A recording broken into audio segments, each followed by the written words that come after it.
ಭಗವಂತ ಕೊಟ್ಟಿದ್ದಕ್ಕಾಗಿ ಒಂದು ಧನ್ಯವಾದ ಹೇಳುವುದಷ್ಟೇ. ಬಂದು ಆರಾಮ 4 ದಿವಸ ಇದ್ದು ಚಂದ ಜಾತ್ರೆ ಮಾಡಿ ಹೋಗೋದಷ್ಟೇ. ಆರಾಮಿರೋದಿಲ್ಲ, ಏನೈತೆ ಹೇಳಿ ಜೀವನದೊಳಗೆ. ಏನು ಖಾಯಮಂತೂ ಇರಾಕೆ ಬಂದಿಲ್ಲ, ಏನು ಒಂದಿಷ್ಟು ದಿವಸ ಬಂದೀವಿ. ಸಂತೋಷವಾಗಿದ್ದು ನಾವು ಸಂತೋಷವಾಗಿರಬೇಕು, ನಮ್ಮ ಜೊತೆಗಿದ್ದವರು ಸಂತೋಷವಾಗಿರಬೇಕು. ಸಂತೋಷವಾಗಿ ಒಂದು ದಿವಸ ಯಾತ್ರೆ ಮುಗಿಸೋದು ಜೀವನದ್ದು.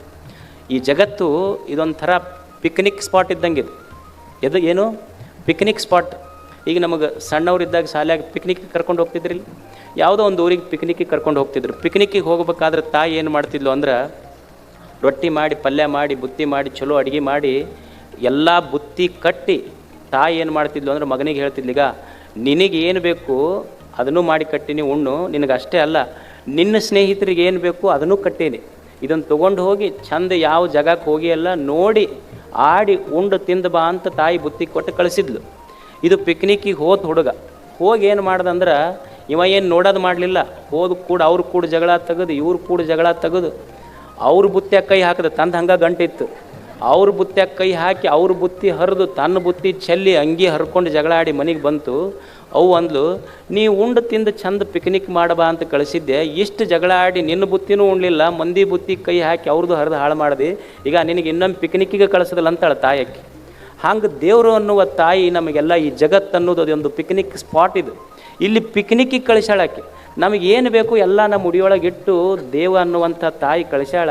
ನಾವು ಸಂತೋಷವಾಗಿ ಉಂಡು ತಿಂದು ಇನ್ನೊಬ್ಬರಿಗೆ ಉಂಡು ತಿಂದು ಸಂತೋಷವಾಗಿ ಇರಾಕೆ ಬಿಟ್ಟು ಚಂದ ಹೋದ್ವಿ, ಮತ್ತು ಇನ್ನೊಮ್ಮೆ ಪಿಕ್ನಿಕ್ಕಿಗೆ ಕಳಿಸ್ತಾರೆ.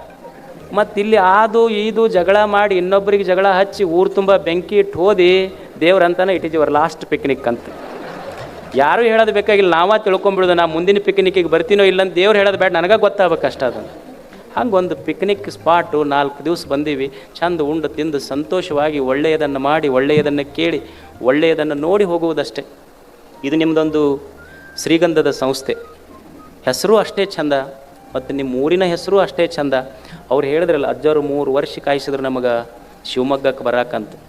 ಮತ್ತು ನಿಮ್ಮಂಥ ಒಳ್ಳೆಯ ಜನರಿರುವ ಊರಿಗೆ ಬರಾಕೂ ಪುಣ್ಯ ಬೇಕಾಗ್ತೈತೆ ಒಮ್ಮೆ ಜಲ್ದಿ ಬರಬೇಕಾದ್ರೆ. ಮತ್ತು ಇಷ್ಟು ಒಳ್ಳೆಯ ಜನ ಇಷ್ಟು IPL ನಡೆದಾಗ ಯಾರು ಪ್ರವಚನಕ್ಕೆ ಬರ್ತಾರೆ ಹೇಳ್ರಿ? ಇದನ್ನೆಲ್ಲ ನಡೆದಾಗೂ ಪ್ರವಚನ ಕೇಳಕ್ಕೆ ಕುಂತಿರಲ್ಲ. ಈಗ ಹಿಂದಕ್ಕೆ ಯುಗಗಳಂತ ಮಾಡಿದರು, ಸತ್ಯಯುಗ, ತ್ರೇತಾಯುಗ, ದ್ವಾಪರ ಯುಗ, ಕಲಿಯುಗ ಅಂತ. ಈಗ ಯಾವ್ದೈತಿದು ಕಲಿಯುಗ ಅಂತೀವಿ ನಾವು. ನಿಮಗೆ ಆಶ್ಚರ್ಯ ಅನ್ನಿಸ್ಬೋದು, ಸತ್ಯಯುಗ, ತ್ರೇತಾಯುಗ, ದ್ವಾಪರ ಯುಗ, ಕಲಿಯುಗ ಅಂತ ಹೇಳ್ತೀವಲ್ಲ, ಇದು ಸತ್ಯಯುಗ, ಇದು ತ್ರೇತಾಯುಗ, ಇದು ದ್ವಾಪರ ಯುಗ, ಇದು ಕಲಿಯುಗ ಅಂತ ಯಾರು ಡಿವೈಡ್ ಮಾಡ್ಯಾರ? ಯಾವ ಆಧಾರದ ಮೇಲೆ ಡಿವೈಡ್ ಮಾಡ್ತೀರಿ? ಏನು ಸತ್ಯಯುಗದೊಳಗೆ ಉದಯಿಸಿದ ಸೂರ್ಯ ಬೇರೆ, ಕಲಿಯುಗದಲ್ಲಿ ಉದಯಿಸಿದ ಸೂರ್ಯ ಬೇರೆ ಅದಾನೆ? ಸತ್ಯಯುಗದಲ್ಲಿ ಹರಿದ ನದಿಗಳು ಬೇರೆ, ಕಲಿಯುಗದಲ್ಲಿ ಹರಿದ ನದಿಗಳು ಬೇರೆ ಅದಾವೆ? ಸತ್ಯಯುಗದಲ್ಲಿರುವ ಗಾಳಿ ಭೂಮಿ ಬೇರೆ, ಕಲಿಯುಗದಲ್ಲಿರುವ ಗಾಳಿ ಬೇರೆ ಐತೇನು? ಏನೂ ಇಲ್ಲ. ಸತ್ಯಯುಗ ಕಲಿಯುಗ ಮಾಡಿದ್ದು ಸೂರ್ಯ, ಗಾಳಿ, ಬೆಳಕು, ಕ್ಯಾಲೆಂಡರ್ ಅಲ್ಲ. ಒಬ್ಬ ಕವಿ ಬರಿತಾನ, ಸದಯಂ ಹೃದಯಂ ಯಸ್ಯ ಭಾಷಿತಂ ಸತ್ಯಭೂಷಿತಂ ಕಾಯ ಪರಹಿತೆ ಯಸ್ಯ ಕಲಿಸ್ತಸ್ಯ ಕರೋತಿ ಕಿಮ್ಮನ್. ಸತ್ಯಯುಗ, ದ್ವಾಪರಯುಗ, ತ್ರೇತಾಯುಗ, ಕಲಿಯುಗ ಅಂತ ನಾವೇನು ಮಾಡ್ತೀವಲ್ಲ, ಸತ್ಯಯುಗ ಕಲಿಯುಗ ಬೇರೆ ಅಲ್ಲ. ಸತ್ಯಯುಗದೊಳಗಿರುವ ಸೂರ್ಯ ಕಲಿಯುಗದೊಳಗಿರುವ ಸೂರ್ಯ ಬೇರೆ ಅಲ್ಲ. ಸತ್ಯಯುಗದೊಳಗಿರುವ ಭೂಮಿ ಕಲಿಯುಗದೊಳಗಿರುವ ಭೂಮಿ ಬೇರೆ ಅಲ್ಲ. ಯಾವಾಗ ಕಲಿಯುಗವು ಸತ್ಯಯುಗವಾಗ್ತೈತಿ ಅಂದ್ರೆ, ಯಾರ ಹೃದಯದಲ್ಲಿ ಪ್ರೇಮ, ಮಾತಿನಲ್ಲಿ ಮಮತೆ, ಅವನ ಅಂಗಾಂಗಗಳು, ಅವನ ಕಾಯಿ ಎಲ್ಲ ಇನ್ನೊಬ್ಬರ ದುಃಖಕ್ಕೆ ಕಣ್ಣೀರು ಒರೆಸಲಿಕ್ಕೆ ಮಿಡಿತೈತಲ್ಲ, ಆ ಜನರಿರುವ ಊರೆಲ್ಲ ಅದು ಸತ್ಯಯುಗದ ಊರುಗಳೇ, ಅದು ಕಲಿಯುಗ ಅಲ್ಲ ಅಂತ. ಎದೆಯೊಳಗೊಂದಿಷ್ಟು ಪ್ರೇಮ ಇರಬೇಕು, ಮಾತಿನೊಳಗೊಂದಿಷ್ಟು ಮಧುರತೆ ಇರಬೇಕು, ನನ್ನ ದೇಹ ಇನ್ನೊಬ್ಬರ ಕಣ್ಣೀರು ಒರೆಸಕ್ಕೆ ಒಂದಿಷ್ಟು ಮಡಿತಿರಬೇಕು. ಹಿಂಗಿತ್ತು ಅಂದ್ರೆ ಅದೇ ಸತ್ಯಯುಗ ಅಷ್ಟೇ. ಅದಕ್ಕೆ ಈ ಶ್ರೀಗಂಧ ಅನ್ನುವಂಥ ಸಂಸ್ಥೆ ಎಲ್ಲ ಹಿರಿಯರ ಮಾರ್ಗದರ್ಶನದಲ್ಲಿ ಪ್ರತಿ ವರ್ಷ ಒಳ್ಳೆಯ ಕಾರ್ಯಗಳನ್ನು ಮಾಡ್ತಾ ಇದೆ. ಇದು ಬೆಳೀಲಿ, ಇಂಥ ಒಳ್ಳೆಯ ಕಾರ್ಯಗಳು ಸದಾ ಹಬ್ಬಲಿ ಅಂತ ಹೇಳಿ ಒಳ್ಳೆಯ ಮಾತುಗಳನ್ನು ಸದಾ ಸದಾ ಸದಾ ಸದಾ ಕೇಳ್ತಿರ್ಬೇಕಷ್ಟೆ.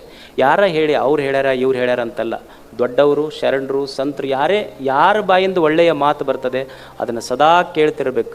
ಈಗ ನೀವು ಅಂಗಡಿಗೆ ಹೋಗ್ತೀರಿ, ಅಂಗಡಿಗೆ ಹೋದಾಗ ನೀವೊಂದು ಚಲೋ ಮೊಬೈಲ್ ತೊಗೊತೀರಿ. ಮೊಬೈಲ್ ತೊಗೊಂಡ ಮೇಲೆ ಅದಕ್ಕೊಂದು ಮ್ಯಾನ್ಯುವಲ್ ಅಂತ ಕೊಡ್ತಾರೆ ಅವರು. ಏನದು ಮ್ಯಾನ್ಯುವಲ್ ಅಂದ್ರೆ ಹೌ ಟು ಯೂಸ್ ಇಟ್ ಅಂತ. ಏನಂತ? ಹೌ ಟು ಯೂಸ್ ಇಟ್ ಅಂದ್ರೆ ಸುಮ್ಮನೆ ಒಂದು 2 ವರ್ಷ 3 ವರ್ಷ 4 ವರ್ಷ 5 ವರ್ಷ ಇದ್ದು ಕೆಡುವಂಥ ಮೊಬೈಲ್ ತೊಗೊಂಡ್ರನ ಅದಕ್ಕೊಂದು ಹೌ ಟು ಯೂಸ್ ಇಟ್ ಅಂತ ಮ್ಯಾನ್ಯುವಲ್ ಇರ್ತೈತಿ. ಒಂದು 100 ವರ್ಷ ಈ ಭೂಮಿಯ ಮೇಲೆ ಬದುಕುವಂಥ ದೇವರು ಕೊಟ್ಟ ಈ ದೇಹಕ್ಕೊಂದು ಮ್ಯಾನ್ಯುವಲ್ ಬೇಕಲ್ಲ, ಇದು ಹೌ ಟು ಯೂಸ್ ಇಟ್ ಅಂತ ಗೊತ್ತಿರದೆ ಇದ್ದರೆ ಇದು ಕೆಟ್ಟು ಹೋಗ್ತೈತಿ. ಅದಕ್ಕೆ ಶರಣರ ಮಾತುಗಳು ನಮಗೇನು ಕಲಿಸ್ಕೊಡ್ತಾವಂದ್ರೆ ಹೌ ಟು ಯೂಸ್ ಇಟ್ ಅಂತ. ಇದೊಂದು ಮ್ಯಾನ್ಯುವಲ್ ಇದ್ದಂಗೆ. ಅದಕ್ಕಂಥವರ ಮಾತಿನ ದಾರಿಯಲ್ಲಿ, ಬೆಳಕಿನ ಮಾತಿನಲ್ಲಿ ನಾವು ನಡೆದ್ರೆ ನಮ್ಮೆಲ್ಲರ ಬದುಕು ಬೆಳಕಾಗ್ತದೆ ಅನ್ನುವಂಥ ಮಾತು ಹೇಳಿ ತಮಗೆಲ್ಲ ವಂದಿಸಿ ನಮ್ಮ ಮಾತು